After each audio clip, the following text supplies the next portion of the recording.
Então, eu trouxe aqui uma pequena apresentação que ele mostra como que a gente reconhece a validade jurídica de documentos assinados eletronicamente, né? Quais são os pilares? A gente falou um pouco da legislação, né, sobre essa nova medida provisória. Realmente, essa nova medida provisória, ela dá mais luz ao problema, ela destrincha melhor um pouco o que é essa assinatura e para que ela é válida.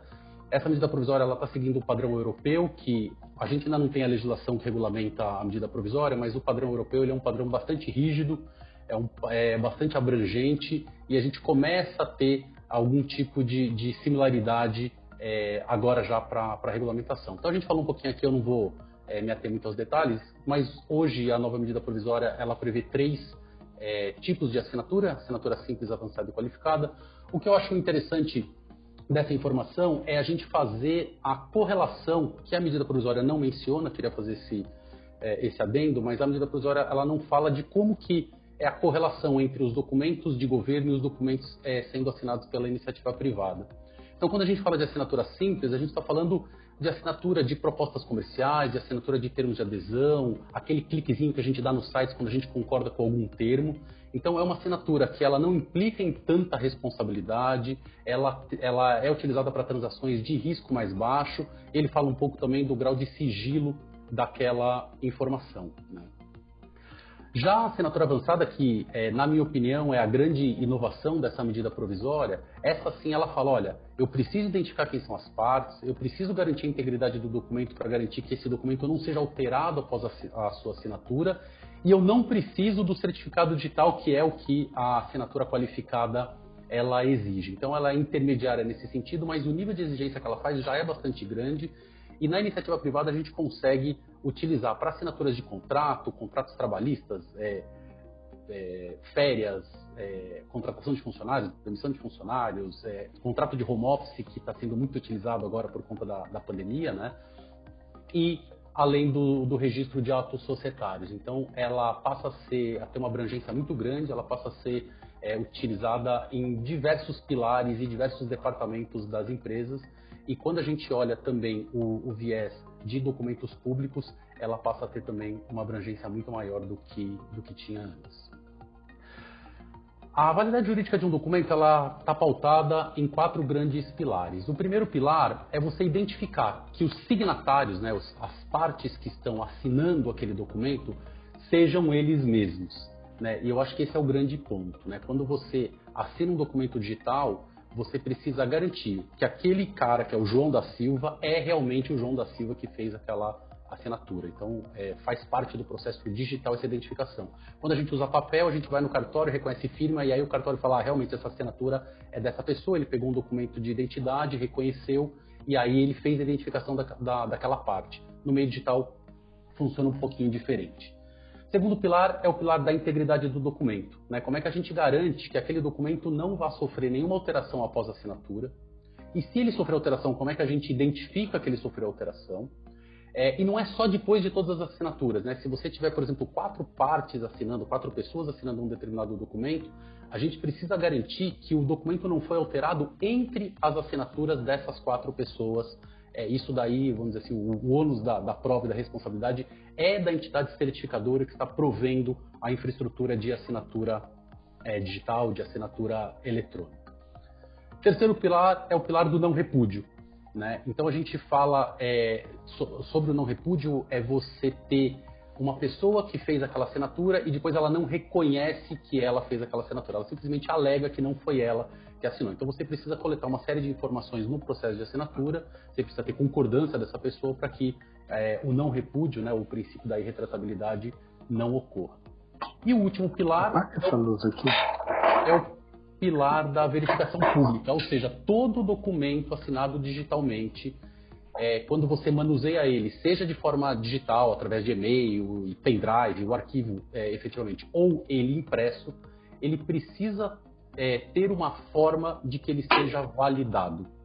Então, as certificadoras, elas precisam fornecer um portal público que qualquer cidadão consiga fazer a verificação daquele documento, que consiga fazer o download daquele documento original e consiga verificar e certificar a existência e a validade daquele documento. Então, são esses 4 pilares, tá? No pilar da identificação das partes, primariamente, certificado digital e CPF, a gente já falou bastante disso, um percentual muito pequeno da população possui. Na verdade, a maioria das pessoas possuem porque ela tem uma empresa e ela é obrigada a tirar um certificado, um CPF, para poder entregar alguma obrigação fiscal. Caso contrário, ninguém teria CPF no Brasil, né? Então, esse CPF ele só é utilizado na assinatura qualificada, mas ele é uma forma da gente identificar as partes. A segunda forma da gente identificar é através de e-mail corporativo. Quando eu envio um e-mail para uma pessoa usando o e-mail @empresa dele, e essa pessoa recebe aquele e-mail, recebe aquele contrato e faz a assinatura, eu posso garantir que eu estou falando com aquela pessoa de verdade. Aquele e-mail ele tem uma senha, aquele e-mail foi criado por um administrador, aquela pessoa tem algum tipo de vínculo com a empresa, e esse vínculo a gente chama de rastreável, né? Tudo que é com tecnologia a gente precisa garantir rastreabilidade. Eu preciso saber como é que aquela informação chegou até aquela pessoa, o que essa pessoa fez, em que momento que ela assinou, como ela recebeu, quando ela recebeu, e a gente consegue ter essa rastreabilidade. Quando é um e-mail corporativo, a gente consegue ter uma confiança da identificação da parte que está realizando aquela assinatura. Quando a gente não está falando de e-mail corporativo, né, ou a pessoa tem um e-mail do Hotmail, do Gmail, esses e-mails gratuitos, a gente já não tem mais essa mesma validação em relação ao e-mail corporativo. Então a gente tem outras formas, né? Falamos um pouco do BioValid, existe o Meu ID, existem outras ferramentas privadas de identificação das partes, com prova de vida e tudo mais, assim como o BioValid faz. Biometria digital facial, fotografia, reconhecimento de voz. E a última opção desse slide, que é o envio de mensagem SMS ou WhatsApp, ele está arriscado propositalmente porque comumente se diz que a gente pode identificar uma pessoa se eu mandar um SMS para aquele número de celular. Na prática, o número de celular aqui no Brasil ele está associado a um CPF, mas essa é uma informação privada entre o dono do número e a operadora. E a gente não tem acesso, pela iniciativa privada, nós não temos acesso para verificar se aquele número pertence àquele CPF. Não existe um portal de consulta. Então, se eu simplesmente peço para que um fornecedor mande para mim um contrato utilizando o meu número de celular, eu posso amanhã ou depois alegar que aquele número não era meu e ele não consegue comprovar que o número estava associado ao meu CPF. Então, não é verdadeira a afirmação de que a gente pode validar as partes através do envio de mensagens por SMS ou por WhatsApp associadas ao número do celular. Em relação à integridade do documento, recebi um documento para fazer assinatura, um documento assinado, como é que eu sei se aquele documento está assinado? Primeira coisa, eu vou abrir aquele documento, aqui eu estou utilizando o Acrobat Reader, que é um leitor de PDF, bastante comum, gratuito, né? É o que a maioria das pessoas utilizam. Então, aqui no Brasil, você precisa ter uma criptografia de documento utilizando um certificado ICP Brasil. Você pode ter, isso é opcional, a legislação não fala disso. A guarda desse documento em cofre criptografado na nuvem e quando você recebe um documento, ele precisa ter essa faixinha azul identificando que ele está assinado e que todas as assinaturas são válidas. É isso que garante que aquele documento recebeu a criptografia e é isso que garante que aquele documento que recebeu a criptografia não possa ser alterado após a sua assinatura.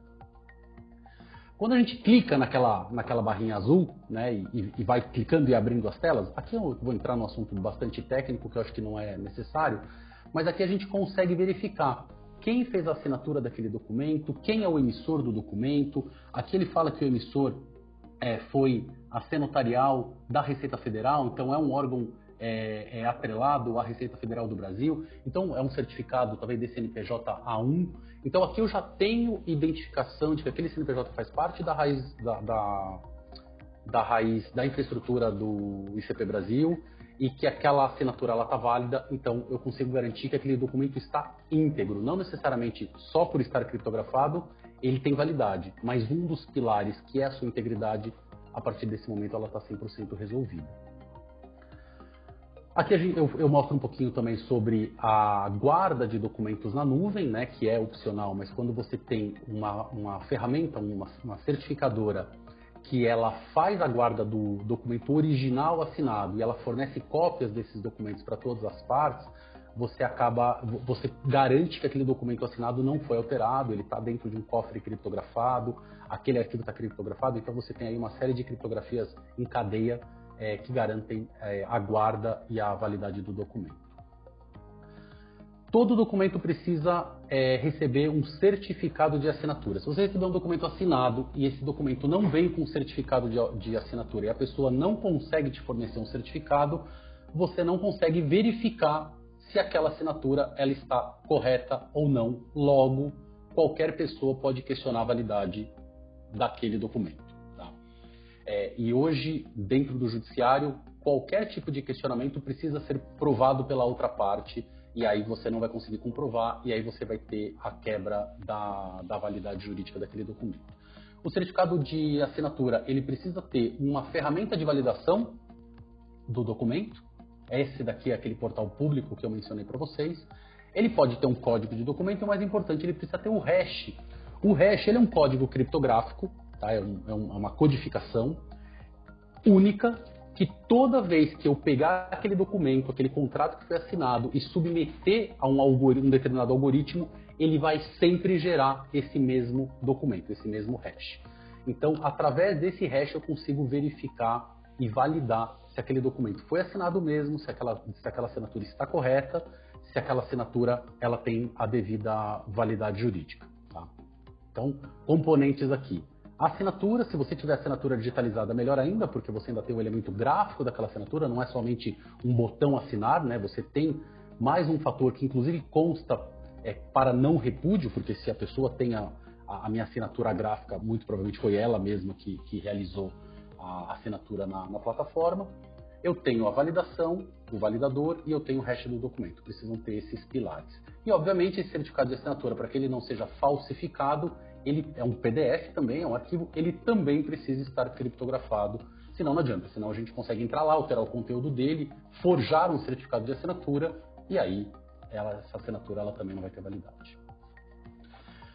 Quando a gente fala do pilar não repúdio, as partes precisam concordar em assinar digitalmente. Então, é importante que o próprio contrato, ao final dele, onde a gente tem aquela cláusula dizendo esse contrato é assinado em 3 vias de igual teor, tal, a gente pode substituir aquela cláusula, porque não precisa mais de 3 vias de igual teor, quando o contrato ele é digital, né? Mas a gente coloca uma cláusula de concordância de todas as informações daquele documento, dizendo que a parte 2 testemunhas é opcional, concordam e firmam esse documento de forma eletrônica, que a gente menciona as medidas provisórias.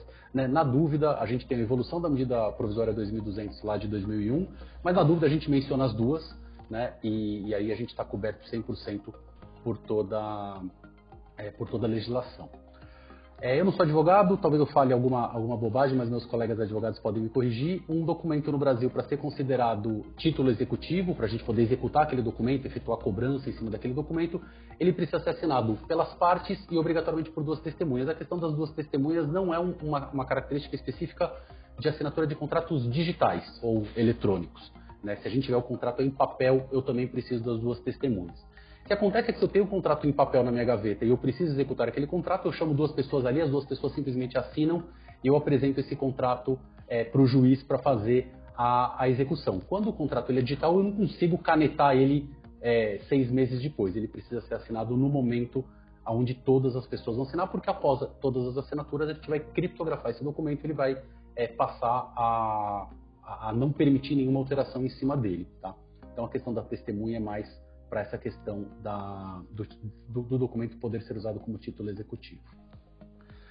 De qualquer forma, no momento da assinatura é importante que a pessoa concorde novamente, ainda que tenha o texto lá. Aqui a gente faz, vamos dizer assim, uma dupla validação. Se ela não clicar no xizinho e não concordar, ela não vai conseguir fazer a assinatura.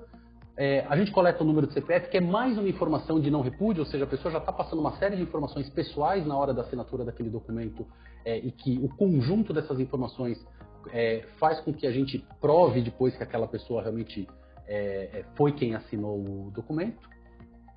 E ao final a gente tem o que a gente chama de prova e contraprova. Né? Quando você assina o documento, 4 partes assinaram e eu disparo um e-mail para essas 4 partes com um documento anexo, eu tenho 4 cópias fiéis daquele documento porque eles saíram dos servidores criptografados e aqueles documentos estão todos criptografados. Então, no momento que alguma das partes alega que aquela cláusula não estava daquele jeito, que alguém alterou, além da prova da criptografia em si, que não permite nenhuma alteração, a gente ainda tem diversas cópias enviadas através do nosso servidor seguro, né, do cofre do nosso servidor seguro, enviado para todas as partes, o que garante mais uma camada de proteção contra o não repúdio.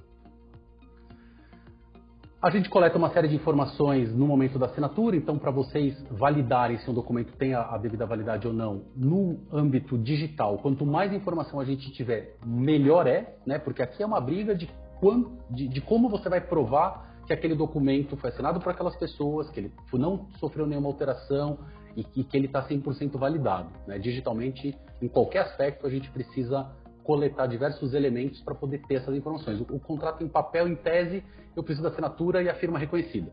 Pronto, eu não preciso de mais nada, né? O máximo que eu preciso é daquele carimbinho do cartório associando as duas páginas para garantir que eu não tirei o clipe e não coloquei uma página a mais no meio do documento. Mas tirando isso, a gente já tem uma segurança jurídica bastante grande, né? Nos documentos digitais não, a gente precisa coletar uma série de informações. Então aqui você precisa ter esse tipo de informação. Então, qual é a função daquela pessoa que assinou como parte? Qual foi o e-mail para garantir que o e-mail era corporativo? Qual o CPF informado? Qual foi o IP do usuário naquele momento? Qual foi o timestamp, né? Qual foi a data, a hora, segundo, milissegundo que foi feita aquela assinatura? Porque através dessa informação eu consigo, por exemplo, judicialmente fazer um pedido para Telefônica, ou para Embratel, ou para quem quer que seja o fornecedor daquele link de internet que a pessoa utilizou para assinar. Eu falo assim, escuta, Embratel, eu queria saber quem era o usuário deste IP nesta data e nesta hora. Eu digo, olha, estava na casa do Maurício. Bom, estava na casa do Maurício, a chance de ter sido o Maurício que assinou é bastante grande, a menos que alguém na minha casa tenha assinado o documento em meu nome. Tá? Então, é mais um fator ali de proteção para garantir a validade jurídica dos documentos assinados. E por último, a gente tem o validador público, né? Então, e aí a gente vai falar um pouquinho sobre a questão da padronização. A gente não consegue, provavelmente, ainda que todos os documentos tenham sido assinados por uma raiz única, que é o ICP Brasil, cada empresa certificadora, e algumas elas não são nem brasileiras, elas precisam garantir que aquele documento assinado por ela seja validado. Então, talvez a junta comercial não possa ter um único portal que ela simplesmente submete aquele PDF ou simplesmente digita o código do documento e ele fala, olha, está válido ou não está válido.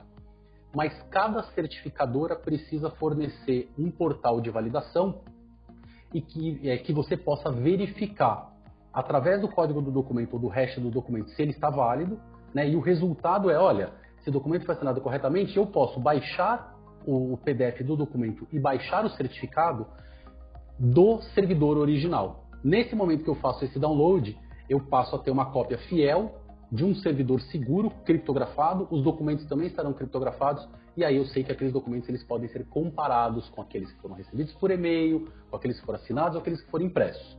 Então eu posso simplesmente comparar um com o outro e saber se eles estão corretos ou não. Como todos eles têm identificação de criptografia, eu não preciso comparar todas as letras, eu simplesmente vou comparar o código de criptografia. Se o código for o mesmo, o documento não sofreu alterações, e isso é uma garantia da tecnologia de certificação. A gente não precisa entrar no mérito, mas o ICP Brasil ele garante que aquele documento criptografado ele não vai sofrer alteração, senão ele vai te avisar, ele vai aparecer uma tarja vermelha dizendo, olha, essa criptografia foi quebrada e esse documento pode ter sofrido algum tipo de alteração posterior.